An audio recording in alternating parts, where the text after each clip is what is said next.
When we first started, I never ever imagined Downlights would be a company that acted as a role model. So he has 3 daughters. 2 daughters have Down syndrome. There's Emma and Nicki. So we came up with this idea, well, let's bring Emma in and see what she can do. When we went to the Attitude Awards in 2018, Emma was nominated as Young Entrepreneur of the Year there.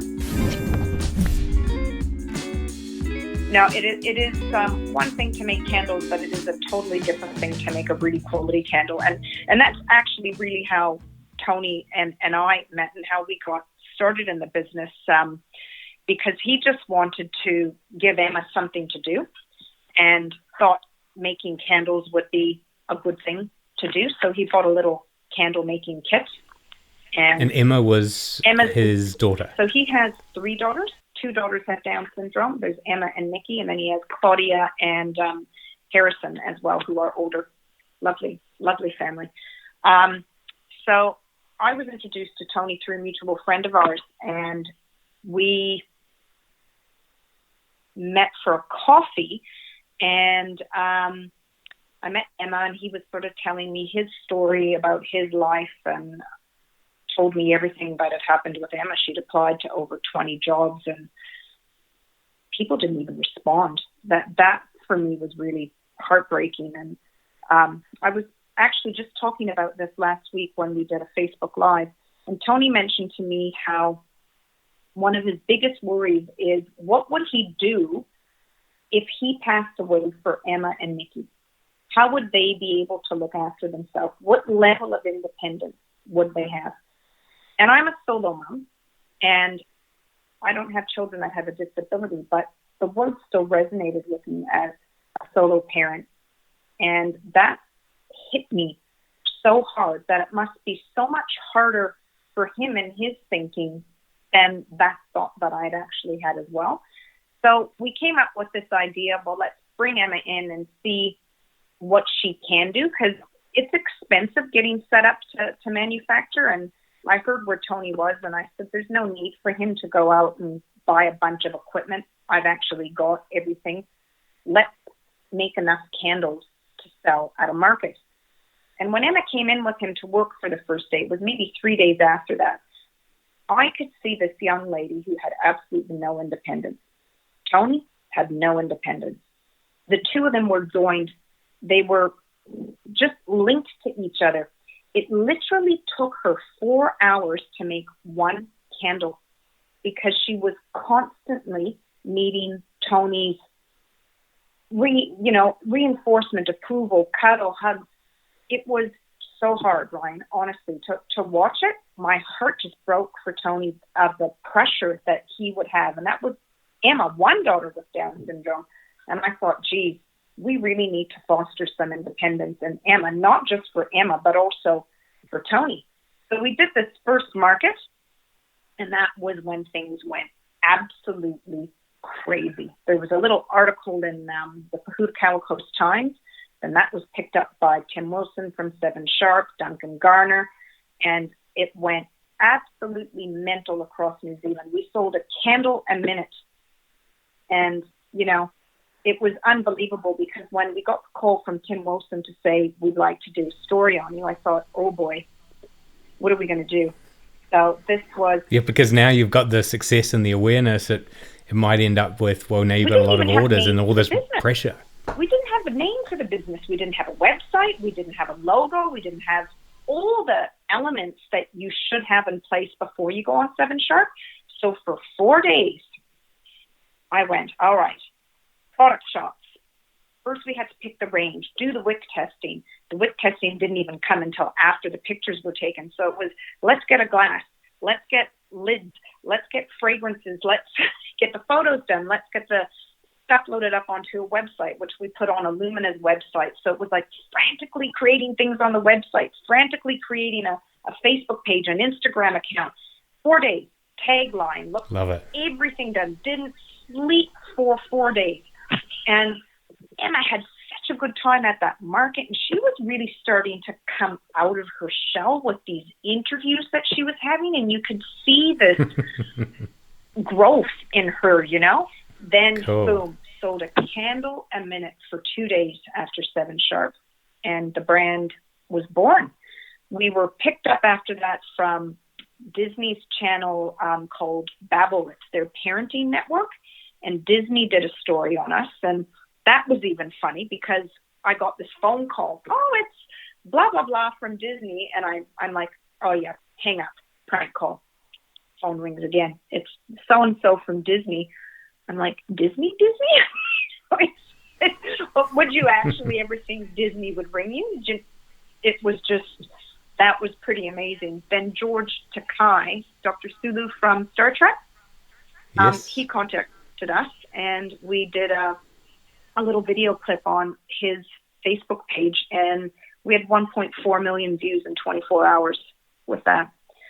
So it's been a media ride made from heaven for us ever since then. The New Zealand media has been incredibly supportive of us all the way through our journey, all the way through. And it's allowed us to develop the company quickly on a shoestring budget, because we are on a shoestring budget. But it's just something I believe in so much. We've heard so many stories from so many people all over the world who have similar experiences to Tony, that I really feel Emma is a symbol for hope. You know, she stands out. We obviously have more people involved in our crew now. We've got her sister Nicki, and we have Jack, Taylor, Kirsty, and Miles from the Moxie crew who work with us as well. But Emma seems to, you know, that founder in the business holds that heart position for everybody. Mm-hmm. So it's a pretty inspiring story, and it's one that just keeps growing. So we're really hopeful the capital raising is going to do what we want it to do, because we just signed a new lease to move into a brand new place, and we're ready to roll. You know, we're ready to get big. So that's got to happen for us. Given the values-driven part that Downlights is about, how will you know when you've been successful in New Zealand? Like, what's the change you're seeking to make, and how does then Downlights represent that bigger shift that you'd like to see? You're actually the very first person to ever ask me a question like that, and it's a really good question. When we first started, I never ever imagined Downlights would be a company that acted as a role model as a company, because I just didn't even know where it was going to go. And when we went to the Attitude Awards in 2018, Emma was nominated as Young Entrepreneur of the Year there, and she was a semi-finalist in that. That attendance at that event was a real game changer for Downlights, because at that point we were still very focused on Down syndrome as our key staff, and boom, we were whacked in the face with the fact that we weren't being inclusive, but also really met organizations and people who had achieved so much in their life and were really significant game changers in the disability sector. And I looked at what we were doing, and it was so minor compared to the dedication some people had committed their whole lives to. And I said to Tony, we've got to change. We've got to be on this bandwagon of what some of these people here at Attitude are doing. We need to make not only a change within our communities in the way we look at people with Down syndrome and intellectual or learning disabilities, but we need to actually help businesses change the way they think about employment. So for us, we are putting ourselves out there as spokespeople for people to consider employment of someone with any disability equally to people without a disability.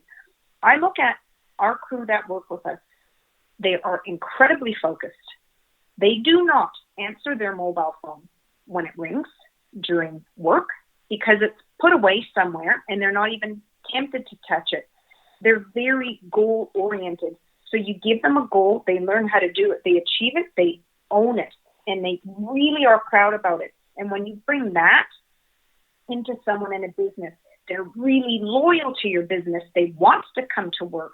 So you have this work pool of highly skilled people that might need a little bit more time being taught the trade, but they are the best employees and they should be given equal opportunity, absolute equal opportunity. They just need more people to get out there and give them a go. I'm so glad to hear you say that, Jennifer, because it resonates with how I feel about what I would like to see within New Zealand, not just for businesses to do the right thing and look after those who maybe need a little bit more support, but also think of it as an opportunity for themselves, just because of some of those things you've just described. Is that sometimes a weakness in one area, and we've all got them. I've certainly got them. I'll work too hard in one area and then completely forget a different area of the business. If you can get a balanced workforce, that can make all the difference to your culture. And I work within a broader team of Business NZ, and we've got someone that works there that is in their 80s, who I won't name, but she's almost like the heart of the whole organization, because she represents almost a century of history in New Zealand. So there's not much she doesn't know of what's gone on within the business. But she's also almost a mascot of, as long as she's happy, everyone's happy. And she still produces. She's absolutely critical because of her her backstory of just legal knowledge is just it's amazing. So for businesses listening, if you just look for who you already are, you're probably just going to get the skills you've already got. So, and certainly what Silicon Valley has taught us is that when you look for difference and employ for difference, you create the environment for serendipity. So you're not hiring for what you want necessarily overall, but you then create a culture where different things can happen. So for any business that it should be innovation-led, like most in New Zealand, yes, should be looking for difference, because difference is a precursor to innovation, and innovation is a precursor to productivity, which then increases a nation's standard of living. So it seems like a small thing you're doing, but just how you've described it, fascinating that you saw the weakness of the just looking after the Down syndrome community as actually being exclusive amongst a broader community. But that's actually how you do it marketing wise, is you focus on your minimum viable audience that will back you, and then you broaden. So I think you're on to the right thing. Yeah, it's and I'd love you, Ryan, one day to come into work with us and actually see what it's like when we work, because I think I have the best job in the world personally. Even my feet smell good at the end of the day because I absorb so much fragrance and so much has been spilled on me. But it's a really loving, fun environment. And, I look at friends of mine who have typical standard office jobs where you have your cubicles, you go in and you rotate from one cubicle to another and you wave to someone, and it is what it is. I come into work, and when Moxie crew comes in or Emma and Nicki come in, the reception that I get every day, I feel like the queen. Honestly, the hugs, everyone is just so happy to come into work and happy to see you and ready to go. It's just amazing. I absolutely love it. Love it, love it, love it. And, like I've said before, I think we produce a really seriously quality product. So it's, I feel very blessed for what Downlights has given me, because I've gained so much from it. I have learned to be more patient than I ever thought was ever capable of me, more understanding. My children have benefited from what they see with Emma and Nicki. And I'm just putting this out there, okay? Both of my girls go to a private school in Auckland, and they really didn't have a lot of contact or any contact with anyone who had a disability. So fear and prejudice. First time they met Emma and Nicki, you could see they didn't know what to do. They'd never met anybody with Down syndrome before. Now They are completely fine, not only with Emma and Nicki. It's other situations that seem to confront them. They don't seem to have that fear or prejudice anymore because they've developed, they've learned, they've grown just from that exposure. And I've watched them change and thought, this is interesting that they've really benefited from this. And how else, you get back to what you were asking me before, how else can I help them, and how can I help other people have that attitude to be so much more accepting? So I think I've just got the best job in the whole world. Sorry to interrupt. This won't take long. Subscribe to the show and you'll never miss another one of these amazing episodes. Right, back to the show. Well, I'd love to take you up on that opportunity next time I'm up in Auckland, or being able to travel away from Wellington. Let's get back to the business side of it, because the second part that I didn't pick up on earlier of what you said was around these luxury fragrances and their ability to be remembered by us as consumers because of that smell memory that we don't necessarily have with listening or speaking. What does that mean to a hotel that creates their own, has their own smell or sense? Or what does that mean to a high-end business that decides they want to differentiate their experience by the scent that they provide within their retail operations? Look, it's extremely significant. Globally, you look at some of the big shakers and movers in department stores like Harrods. Every floor of Harrods has its own unique smell in it. Literally. And it's hung on little pieces of fabric that are put into the ventilation systems so that it actually makes the smell go through the entire floor. So the baby floor has a smell, the men's department floor has a smell. Because you will remember that smell for 6 months. 6 months after you smell something, you remember it for 6 months. And in each fragrance, you have what are called top notes, middle notes, and base notes. So the design of those fragrances will revolve around notes that it will be possible for you to smell again. So baby floor might have something like baby powder in it, so that when you smell baby powder, the first thing you're going to remember is the smell you smelled at Harrods. It's a connection. Right, the connection. So when we work with a company on developing a signature scent, and this is a signature scent, this is not taking a fragrance off a New Zealand supplier's site, because there's lots of suppliers of fragrance in New Zealand for crafty people, and then changing the names. This is actually having a meeting with a top store or hotel chain, finding out who their clientele is, who is their target market, what is the demographics of that group, where is the nationality base of that group, what is the age, etc. Then you have a look at the style of the hotels, the color of the hotels, the feel of the hotel, the type of food they cook in the hotel, the color of their carpet, everything. And it starts to bring a scent palette forward, if you want to call it a palette, where it could be that if it's a hotel that's quite woody, it would obviously have woody tones in it somewhere. So you work with all of this to develop a signature scent, and we work with Francois on this. And it's a lot of work to do this because it might take 20 drawdowns, and you might go, okay, I've got a list of oud note in here, or I need to add a little bit of bergamot in there, or it needs a bit of vanilla in this aspect. And let me tell you something about vanilla after. So you do that, you develop this scent, and then you have this burning in their lobbies. You create small candles that can be part of a romance kit for that hotel, so that people over X amount of spend get this as a gift, so that when they're home, they have that smell of the hotel again. You just keep carrying it through everything you do. And that smell is that hotel smell for its whole life. You could even do 2 seasons, summer smell and winter smell. And it's that hotel smell.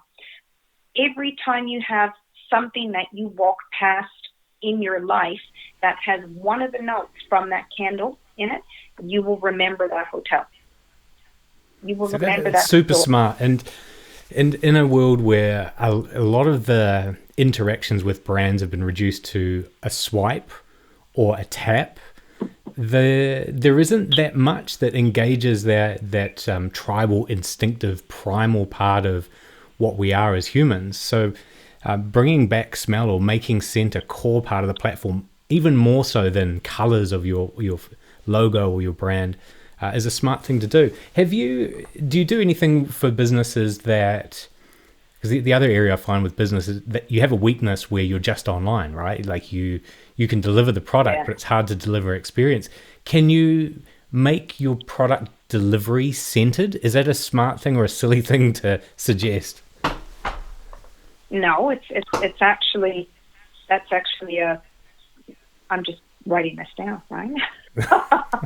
you absolutely could. There's no problem in doing anything like that. And it would be really simple to do that. And I'm not going to tell you how to do that because I'm going to go off and look at a little side angle for our business. But something like that is really easy. And it's just that reinforcement of olfactory branding. It's branding in a very subversive way, very, very subversive way, very effective. Because I think coming out of this, we're in COVID lockdown now, but some of the people who are listening to this will be, out of it, and maybe at level 3 or 2 or beyond. Even though we'll be allowed to walk around and shop and eat wherever we want, I think there will still be a feeling that we want to stay close to home.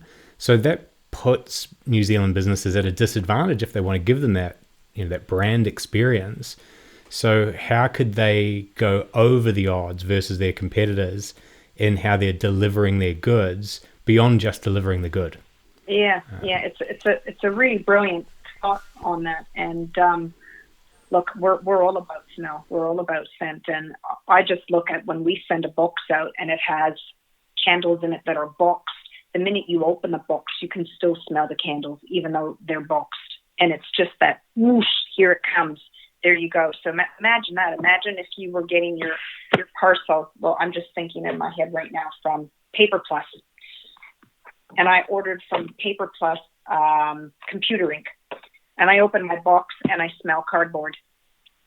Well, if I opened my box from Paper Plus and it was Easter and my Paper Plus box smelled maybe more like yummy chocolate or something, when I opened that up, I go, oh my God, I got this box today from Paper Plus and it smelled like this is, it's actually a really brilliant idea. And I certainly know as a company, we've been looking at what are we going to do to help us stand out even more after COVID-19 so that we can really fire through and get through this tough bit so that we can keep doing what we're doing. So you've given me a brilliant business angle here, Ryan. Thank you for that. Happy to help.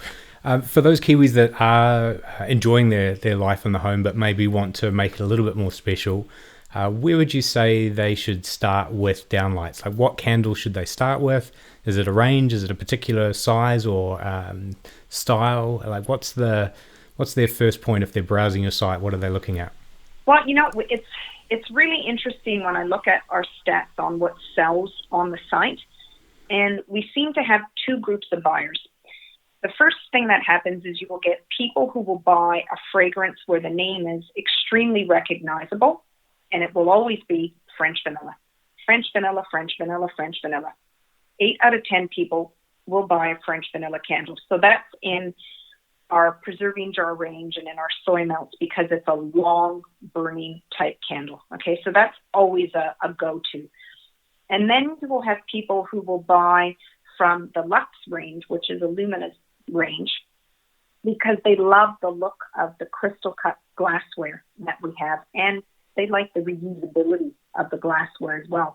So it kind of depends if the buyer is someone who's going to go, oh, I don't quite know what woodland violet smells like because you can't smell through the website, but I definitely know what French vanilla will smell like, or I definitely think I know what white peony will smell like.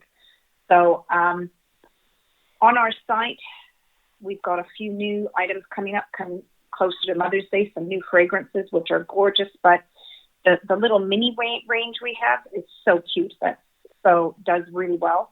But I would say right now our best-selling fragrance in the last little bit has been Purple Orchid. This is a beautiful sort of neutral fragrance. And when I say neutral, I'm meaning that men and women seem to both like it. It's transgender. Purple Orchid. Purple Orchid. It's based on some of the notes in Tom Ford's fragrance called Black Orchid, which is the world's #1 selling perfume. It's very deep, very sensual, and your nose actually changes as you move from summer season into autumn and into winter. So summer, you tend to go for lighter, fresher smells, like marine-based smells. You like smells that match what's happening in the atmosphere around you. Whereas when you move into more winter and you're outside and you can smell people's fire burning and there's just that coldness in the air, you move into the more woody-based notes. And Purple Orchid is just divine. It's so nice. Men and women love that fragrance. It's a really gorgeous one to look at. And that's in our classic range. So we do have our online sales, and this year is the first year we've started to sell into retail stores. So in March, we attended the gift fair exhibition at ASB Showgrounds, and we did a Pika Kucha presentation there. That was the first time I've ever done a Pika Kucha presentation. That was 20 seconds, 20 slides. Boy, sometimes that 20 seconds felt like an hour because I'm used to just talking so long that to try to cut your words down to 20 seconds, it was so hard to do. And then there was these awkward silences. But anyway, we had a brilliant show there. We have a full list of new retailers that have taken our product range on, and all their boxes are packed and ready to go as soon as we can ship them out.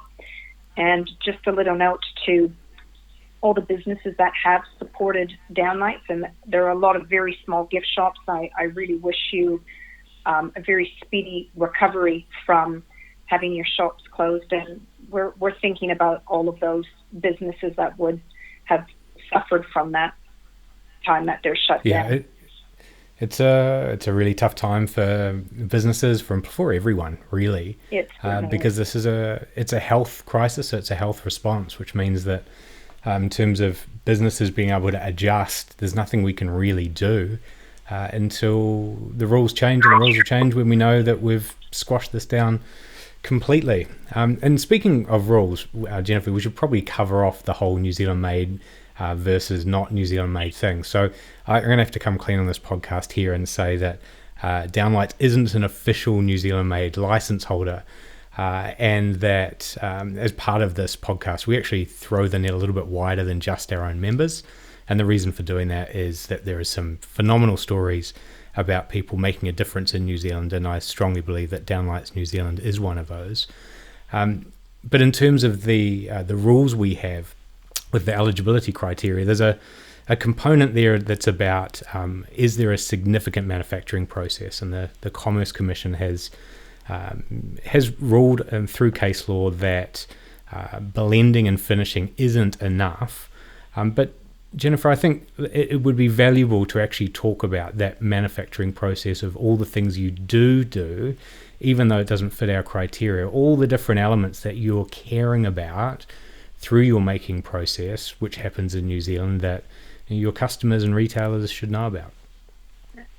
Yeah, thank you, Ryan. So, and thank you for for letting us be on here with it, because I do understand that there has to be rules and regulations with respect to this, obviously, right? Otherwise, everybody would be having that mark on their products, and it defeats it and diminishes its value.